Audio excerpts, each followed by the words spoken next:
Speaking of love, before I get into my talk, I want to thank all of you for the outpouring of love that you have showered on me since my sharing last week about resigning from Unity on the River. It's been overwhelming to say the least. Couple of you sent me messages and emails that have truly touched my heart, moved me to tears, and I appreciate it, and I am looking forward to my last couple of months here, continuing to bask in the love that you send my way. It's been an interesting process recently, the last few months, because as we've been going through this book of radical acceptance, I think one of the things I may have shared with you before, either on Sunday or in Wednesday night group or somewhere, it's all blending together, is that part of my journey of deep acceptance of myself and my own challenge of unworthiness is accepting that I deserve to be loved the way people love me. I am worthy of unconditional and deep love, and I've always been uncomfortable with that. I didn't believe I was worthy to receive that, and as much as work as I have done around that, it's been fascinating to watch myself in the last few months, especially with the new relationship I'm in, and someone who's really challenging me with that, in the way she demonstrates love. That it's been pushing my unworthiness buttons. So I want to let you know that in sharing with me how much you've loved and connected with me over the years, and your sadness at my departure and stuff like that. It's been taking me to a place of challenging that deep story I'd still tell myself of my own unworthiness. So thank you. Thank you for providing those opportunities for me to grow even further and accept. And this is the whole journey we're doing with this radical acceptance. Little secret, us ministers, we only preach the lessons that we need to hear ourselves. So clearly, I needed to hear this message, and thank you for reinforcing that I am worthy of love. And if you've missed our last three talks, and you're just jumping in this series for the first time, this is talk number 4 in this journey of radical acceptance. Today's is we're gonna talk about the trance of fear. But just a brief catch you up sort of recap. When we're talking about radical acceptance, we're talking about awakening from this trance of unworthiness that we find ourselves in. This idea that we're not good enough. That if people truly find out our deepest faults, we will be rejected, and so therefore we don't even want to face our faults, and we kind of put up this appearance that we think will make us more lovable. And it's a difficult place to be in. It's not an authentic place to be in. Radical acceptance is about accepting everything about ourselves and our lives, and it's an inner experience. It's not saying that everything that's happening outside of us is okay and we allow it. No, that's not what it's about. It's about realizing that what's happening within us is okay. When we feel the discomfort in our body and the feelings that arise from it, we accept those with mindfulness and compassion. And it's only then we can do that we can begin to go, well, where's that wounded place in me that got triggered that's making these feelings arise? And then we can do the work of healing those deep wounds. Some of us have been carrying these wounds for decades, for our whole life. And the first step we talked about was about just learning to pause. When we feel discomfort and feelings arise, we are in this habitual motion of trying to fix it, trying to get rid of the thing that's causing the pain, trying to distract ourselves by doing all sorts of things, fixing, worrying, shopping, mindless scrolling on the phone, all those sort of things. Pausing allows us to disrupt those behaviors.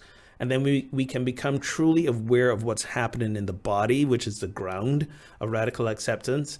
And it takes us to those feelings and beyond those feelings The Buddha says mindfulness of the body leads to happiness in life and the fullness of spiritual awakening. And part of what keeps us in this trance of unworthiness is that we think pain is bad and we want to avoid the pain that comes up. Pain isn't bad. Pain is just pain. We've made it bad. You know what I always say? We are meaning-making machines, and we want to ascribe a meaning to pain. But what happens is we don't also want to avoid the pain we experience in. We want to avoid any future pain. And we try to do a lot of work to avoid future pain. And when I say future pain, really, that's what fear is. Think about it. Fear is the anticipation of pain yet to come. We imagine that we're going to feel pain, and that's what fear is. And therefore, we do what we can to try to avoid it. Now, that in itself is not a bad thing. I mean, that was very useful, millennia ago. Anticipating dangers was what kept us alive. When we had that fight or flight response, and that's what allowed us to survive. But what has happened over the thousands of years is that fight or flight, that anticipation of pain response kept working overtime. And based on our own personal history, we sort of begin to imagine what might go wrong in the future. And it becomes a very real thing for us. And we get stuck in fear. It's what I call worry. Worry is misuse of the power of our imagination. And when we imagine what can go wrong and we're worrying, it generates that feeling of anticipation of pain. It generates fear, and we get stuck in it.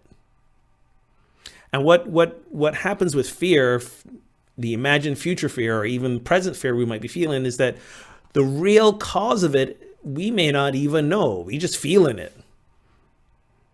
And often it's because we are anticipating, again, that we're going to lose something that's important to us, that's essential to us and our happiness.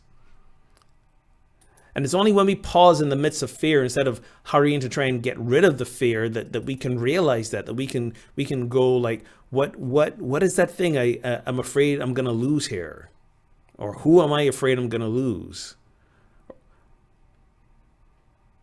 And when we take the time to drill down beneath the fears and keep asking ourselves, why am I afraid to lose that? And why am I afraid to lose that?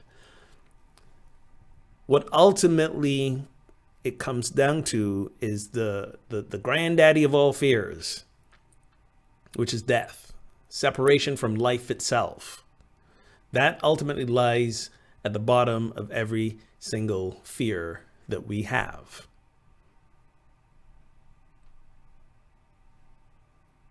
Fear is also fueled by shame and unworthiness. So when I believe there's something wrong with me, then I can easily convince myself that, yeah, I'm in some sort of danger, even if it's just an imagined danger. And then what happens is that shame and unworthiness fuels fear, which fuels shame and unworthiness, which fuels fear, and we are like caught in this like downward spiral of fear. And I don't know about you, but sometimes I notice myself that my reaction to the fear I generate around what's happening in the present moment is often out of proportion. You ever had something really insignificant happen, and then all of a sudden you are just like all over the place, and people are looking like, dude, it's not all that. What's going on? Right? But part of this is what happens is that we've accumulated a lot of the fears from the past, connecting to whatever might be triggered in that moment. So let me give you a real life example. As I mentioned, I'm in a new relationship. What's the biggest fear that I have in being in a new relationship? Losing that person, right? Isn't that one of the underlying fears for any of us in a relationship? I'm afraid to lose that person. I'm afraid the relationship might end. And that fear is probably based on all the previous relationships that ended in the past that didn't go well, that we thought might have gone well, or we didn't want to end. So we've got that story built up that, you know what, this could come to an end. Well, yeah, it could, but that's not the point. The point is that if we see that and judge that and assign meaning to that, then we generate a fear around that. So now we are in a relationship living from fear that it might end, and we respond from that fear. Well, maybe we don't at first, right? We put our best foot forward and we pretend it's not there and try to cover it up. And then all of a sudden, that person does something so innocuous. And all that fear just comes up all at once.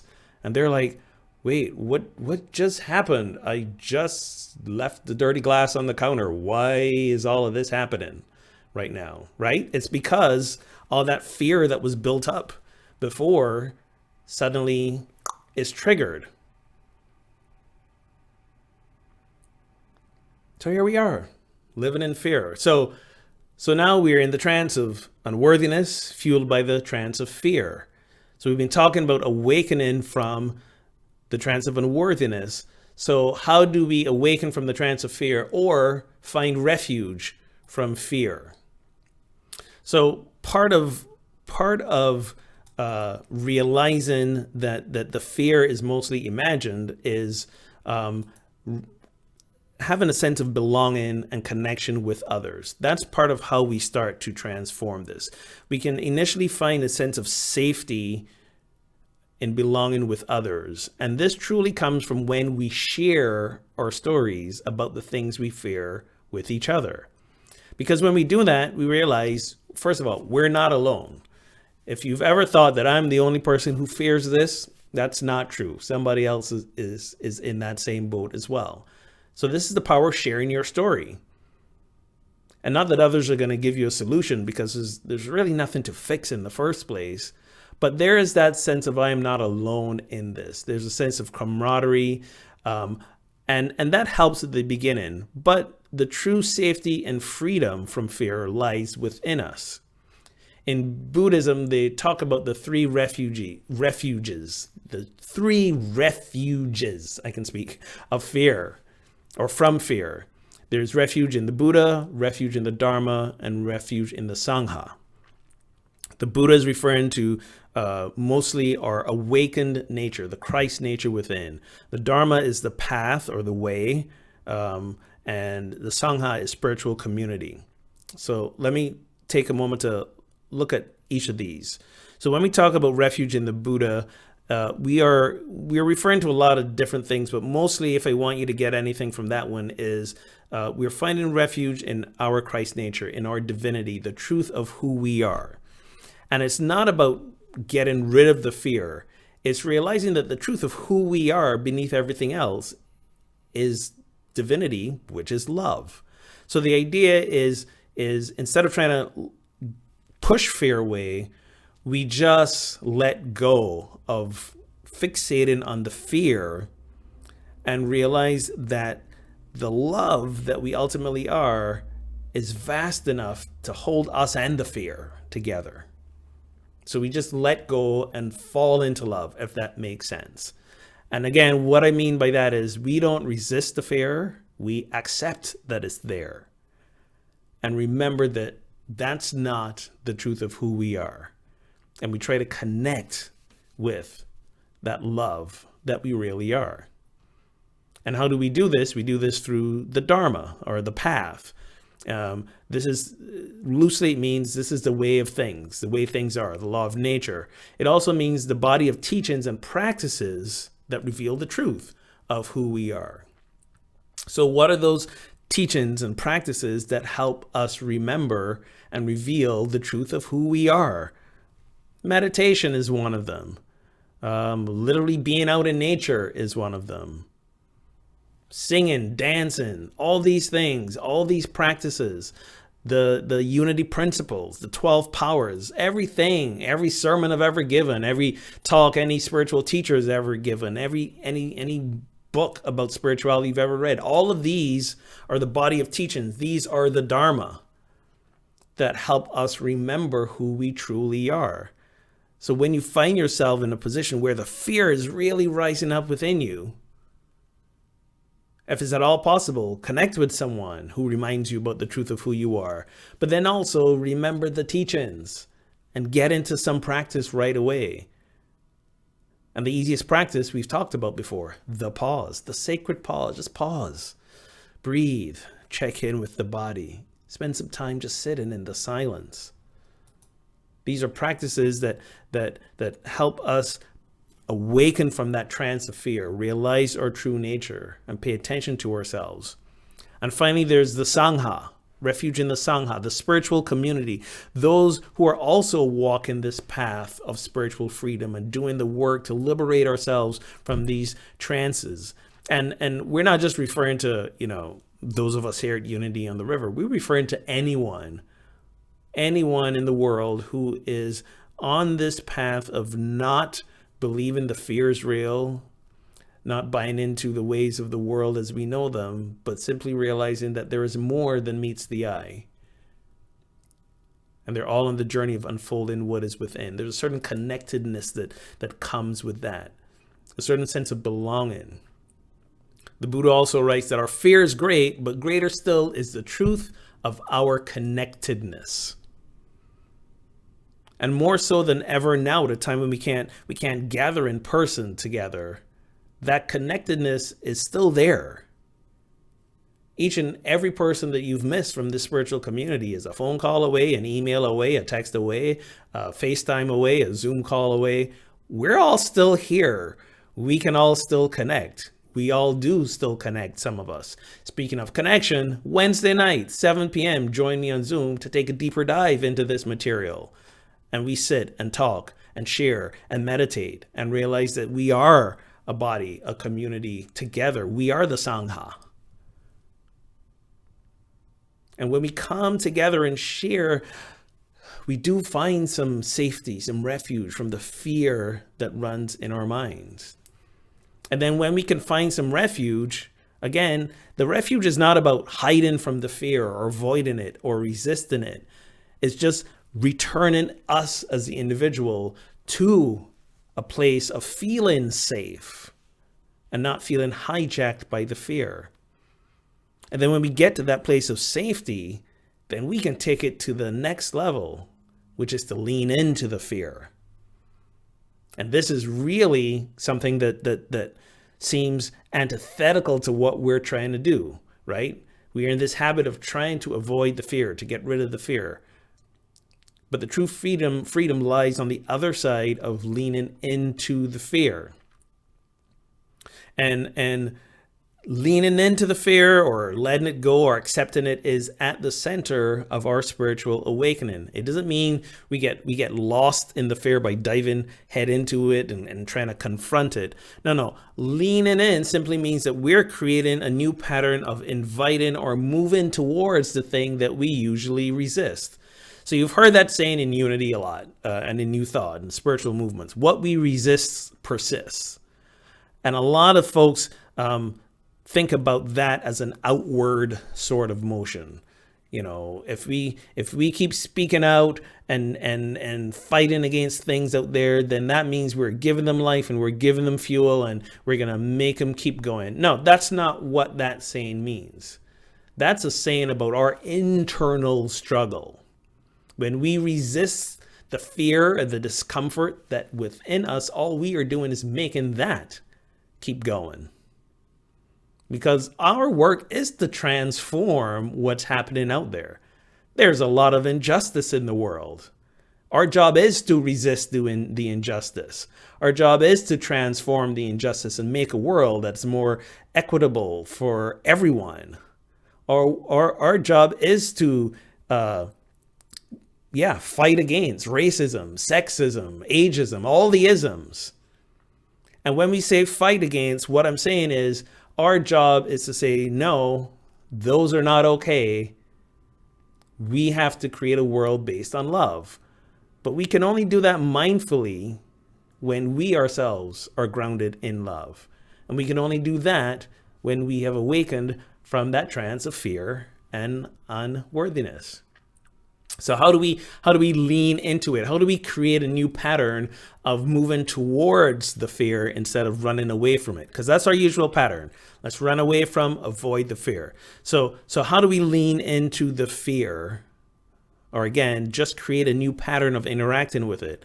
First of all, we've got to move away from the mental stories we create about the fear and what might result if we do the thing we're afraid of.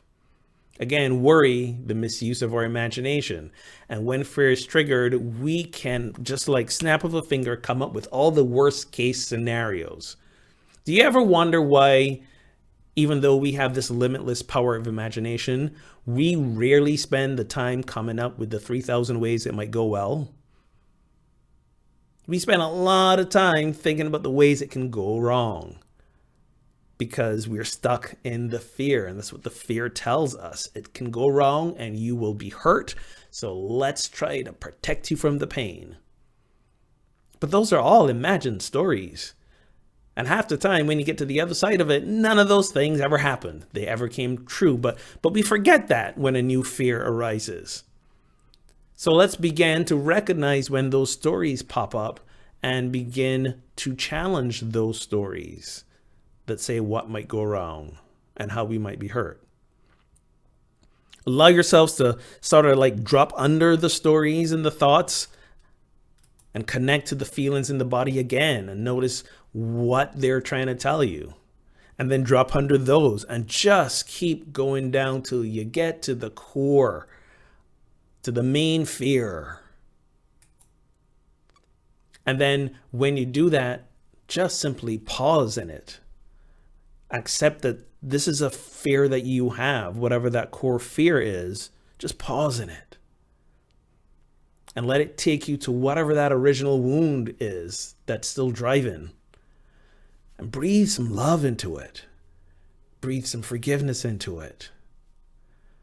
Allow yourself to realize that that wound does not define you. What defines you is the truth of divine love that you are. The other side of leaning into the fear is freedom. And when we stop tensing against life, we open to an awareness that is immeasurably large and suffused with love. It's probably one of my favorite passages from the whole book. When we stop tensing against life, we open to an awareness that is immeasurably large and suffused with love. The only way we will get past the fear is to lean into it. You're familiar with that saying, what's in the way is the way. What's in the way is the way. So this is the practice for this week. We're gonna go into meditation a little bit, but I want you, as you go through this week, to notice when fear arises. And you'll notice it in your body. Your body will tell you probably before your mind does. When the fear arises, pause, take a breath, check in. Notice the stories that you have made up about this thing that you may be afraid of, whether it's a new story or an old story that you've been carrying around for decades. Just notice the story. And then begin to drop under the story. And connect again with the body, and keep getting below the stories that you have made up until you get to that place of truly feeling what's the hurt and sit with it. This is leaning into fear. This is the beginning of finding freedom.